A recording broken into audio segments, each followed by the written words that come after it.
Good morning. Good morning, teacher. How are you? I am fine, teacher. Thank you. I am fine. Thank you. Always fine. And happy. Enjoy. सर्व. आता पहा क्षमा हा शब्द आहे. तर आजचा शब्द क्षमा. क्षमा म्हणजे काय? आपल्याला परिपाठामध्ये हा चर्चेसाठी विषय घेतला सरांनी.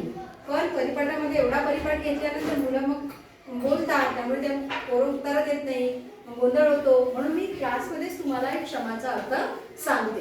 क्षमा म्हणजे माफ करणे. क्षमा म्हणजे माफ करणे. आणि जेव्हा एखादा विद्यार्थी चूक करत असेल, आपण त्याला माफ करत असेल, तर ती काय झाली? क्षमा. आपण मनापासून माफ करणे. आणि तुम्ही लहान आहे मुलांनो, तुमच्याकडून चुका होतात, मोठ्याकडून तर चुका होतात, तर लहान मुलाकडून चुका नाही होणार काय? आणि ज्यांच्या चुका झाल्या त्यांना माफ करणे आणि समजून सांगणे की परत ते चूक झाली नाही पाहिजे. म्हणजेच काय आहे? क्षमा. त्याला म्हणतात क्षमा. क्षमा केल्याने काय होते? क्षमा केलेला माणूस खूप मोठ्या मनाचा असतो आणि शांत असतो. तोच माणूस क्षमा करू शकतो. सगळे क्षमा करतात का? नाही. एखादा माणूस खूप राग येतो, तो क्षमा करत नाही. आणि राग, द्वेष या सगळ्या गोष्टीपासून दूर जाणे, त्या गोष्टी आपल्या जवळ येऊ नये. आपण जर क्षमा केलीच नाही तर या जीवनात कधी कधी चुका होतात, राग येतात, कोणी इकडे तिकडे बोलणं होते, काम होते. जर मग प्रत्येक वेळेला राग जर केला आपण प्रत्येक गोष्टीचा, तर मग कसं जग चालेल आहे? आपले संबंध कसे टिकून राहणार? मला मावशी बोलली, तिचा राग आला. आई बोलली, बाबा रागावले, त्यांचा राग आला. मग असं तुम्ही राग जर मनात धरून ठेवला तर होईल का? नाही. राग विसरून जायचं आणि त्या व्यक्तीला क्षमा करायची. आता घरामध्ये बाबा रागवतात, मग बाबा रागवल्यानंतर तुम्हाला क्षमा करते ना, बाबा लगेच 5 मिनिटांनी जवळ घेते, बोलते, चांगल्या प्रेमानं समजून सांगते, ही काय झाली? क्षमा. क्षमा म्हणजे माफ करणे. माफ करणे त्या व्यक्तीला. तुम्ही असं कोणा व्यक्तीला केलं का माफ?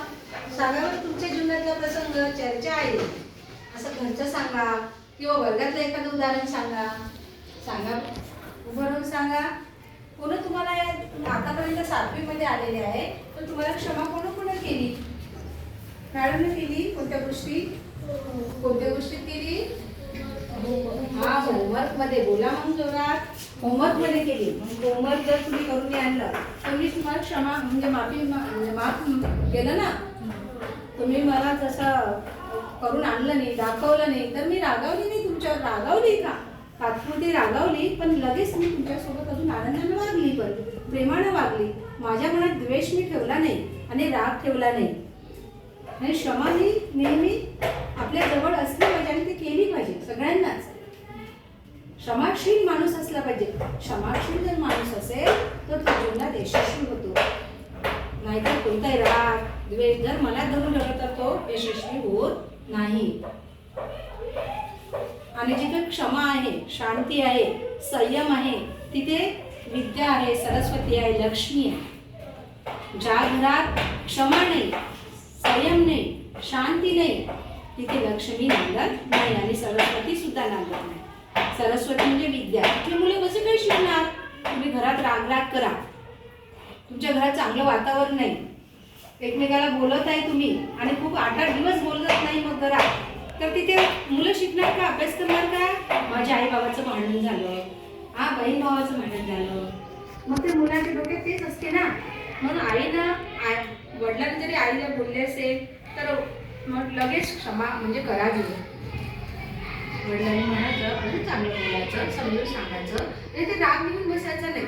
त्यांना आपण समोर प्रगती करू शकत नाही आणि कोणत्याही गोष्टीची आपल्याला नवीन प्रेरणा मिळत नाही. आपण जीवनात यशस्वी होईल तर क्षमा केल्या. तुमच्याकडे तुम्ही मोठे व्हाल ना, तर तुमच्या एखाद्या विद्यार्थ्याने मित्राने चूक केली असेल तर त्याला क्षमा करायची. त्याचा म्हणजे दोस्ताना सोडायचं काय, मित्रत्व सोडायचं काय नाही. अजून सांगा तुमच्या काही जीवनात असेल तर क्षमाच्या विषयी गोष्टी. होमवर्कच्या बाबतीत मी क्षमा केली तुम्हाला. अजून काही आहे का?